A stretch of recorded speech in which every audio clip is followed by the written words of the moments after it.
โอ้7,000มูสันนาเก้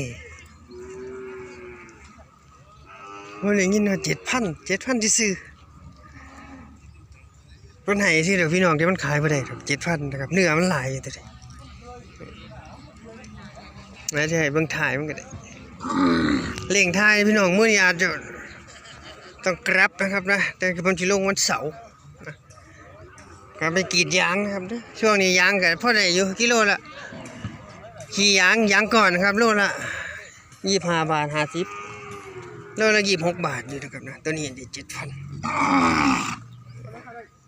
โอเคทั้งหมด3ตัวเลยจุ่มนี่เวียดเขาร้ายอยู่นี่ส่วนท้ายตลาดได้พี่น้องนะ2กำลังจะขึ้นนะครับก็จะขึ้นได้แต่ฟันหลอทำเลยคู่2นะครับหลอก็แปลว่า3 ปีนะครับงวดกำลังเข้า3 ปีนะครับฟันแท้ขึ้นคู่1คู่ที่2หลุดแล้วนะครับฟันแท้คู่ที่2หลุดแล้วนี่งวดถ้ามีเขาเนี่ยได้ขายพี่น้องนะครับแต่ราคาอาจจะอ่อนหนึ่งก่อน12,500เนี่ยอ่อนนะครับงวดผูเลย140ประมาณ38นะครับตัวละ12,500ว่ามีเขาได้ขายง่ายอยู่แต่ราคาแข็งอ่อนลงนี่ฝนตกน้ำประกอบกับฝนน้ำหูก็บ่ถึงปากเลย12,500ตัวละนี่ก็103แต่38นี่แหละครับนะ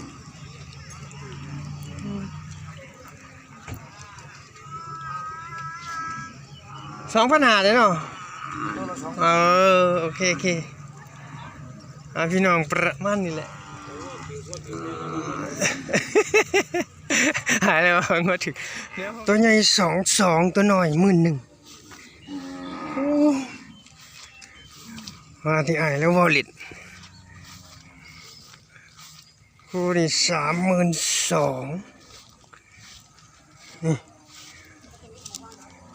นี่ตัวผู้นี่140วันวันไหนเบิ่งฟัน2 ปี 3 ปีงวดนี่ตัวหน่อย11,000ตัวหน่อยวัน125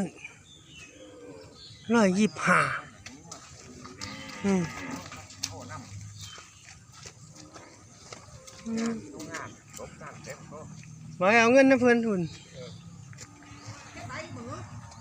เฮ็ดให้เขาเนี่ยเปิดแล้วอยู่ห้องกลางนะครับตัวละ20เขียนเป็นใบเดียวเลยก็แล้วแต่เขียนใบเดียวเลยก็ได้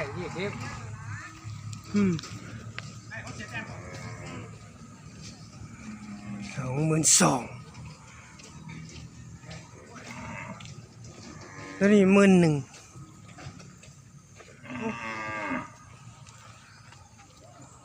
เบิ่งดากกัน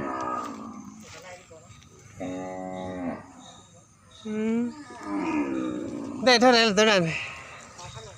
2,500โอ้12,000แกดิ120 12,000ง้อผูนี่พี่น้องหายากง้อผูง้ออ้วนทั้งนั้นเลยอ้วนบ่ทันแล้วมึงไปง้อผูต้องอนุรักษ์ไว้เด้อหมายความว่าต้องกล้าซื้อแน่ต้องซื้อสูงแน่ยังสิได้อยู่สันเถาะ12,000ประมาณนี้พี่น้องนะครับงัวผูราคาแข็งขึ้น 2,000-3,000 บาทนะครับแล้วบอกต้องเป็นผู้รอนะครับผู้รอเป็นอนาคตพอพันธุ์อย่างเช่นนะครับนะจะได้นะครับอนาคตพอพันธุ์นะครับเคยขาย10,000ก็ขึ้นมา12,500 13,000 14,000ครับแล้วแต่แม่นหนังหนาๆนี่ก็ได้นะครับนะเคยขาย11,000ขึ้นมา14,000เลยนะครับนะสำหรับผู้รอนะครับผู้รอกับประมาณ12 เดือนนะครับถึงประมาณเกือบ2 ปีนะครับนะ2 ปีถึง2 ปีประมาณนี้แหละครับรอครับนะราคาจะดีจะแข็งนะครับนะส่วน2ตัวนี้ได้ตัวละ 22,000 นะครับสูงว่า100ผมเห็นฟันนะครับแขวคู่ขึ้นคู่1ครับประมาณ2 ปีเลยว่า2 ตัวเลยนะได้ตัวละ 22,000ครับมันตื่นๆเนี่ยพี่น้องนะครับผมอยากถ่ายให้เบิ่งอยู่นะอยากถ่ายให้เบิ่งอยู่มันตื่นเนี่ย บางอย่างหนึงมันจืดนะพี่น้องเอ้ยเบิ่งแหน่เด้อวันนี้ผมบ่ได้ใส่เกือบบูทมาครับผมใส่รองเท้าแตะมานะครับนะนี่เจ้าของงัวอย่างนี้ 22,500 นะครับเขาให้ตัวละ 22,000 นะครับนะเดี๋ยวผมให้เบิ่งถ่ายนิดนึงก็ได้ว่ามันอ้วนบ่อ้วนเพื่อสิเป็นประโยชน์โอ้ยเดี๋ยวให้เบิ่งถ่ายแน่นิดหน่อย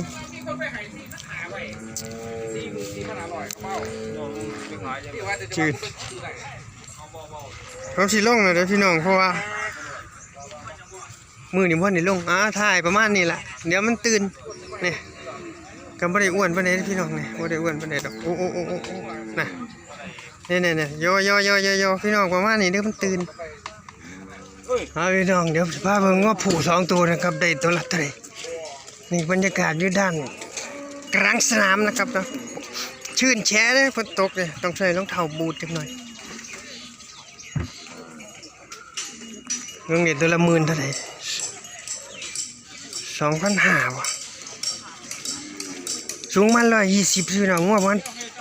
ปีน้อยๆนี่แหละโอ้ได้เกินอยู่นี่ไล่แล้วเท่าไหร่ขายไปดิ10,000เท่าไหร่ นั่นครับเพิ่นเก่งแล้วขายบ่ยาสูบ 10,000เท่าไหร่ขายไป 30,500 ตัวละ15,000ตัวละ10,000เกือบ16,000หัวผูรอๆนี่พี่น้องราคาดีครับตัวละ15,500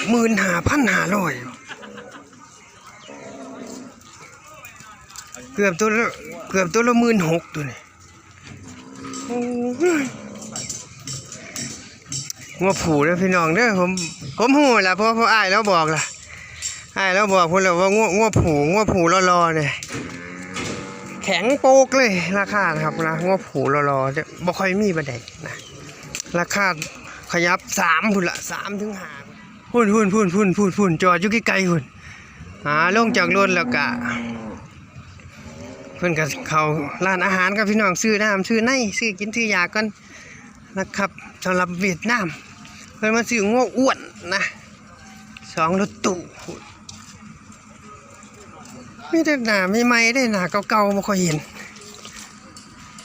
นี่เห็นแต่หน้าใหม่ๆโอ้หน้าเก่าๆมีอยู่2พุ่นละพุ่นหน้าเก่าๆน่ะสิอยู่คันพุ่นพี่น้องนะ2รถตู้พี่น้องผมถ่ายไว้ให้พี่น้องเบิ่งหลายเติบเลยนะครับบรรยากาศมื้อนี้โอ้บ่ธรรมดานะครับนะโอ้เวียดนามลังเวียดนามบุกหนักพี่น้อง3 4 5 6 7 8 9 10เข้าไปหันกับ20คนนะครับได้เวียดนาม20คนได้นะครับนี่แม่นเบิดนะครับ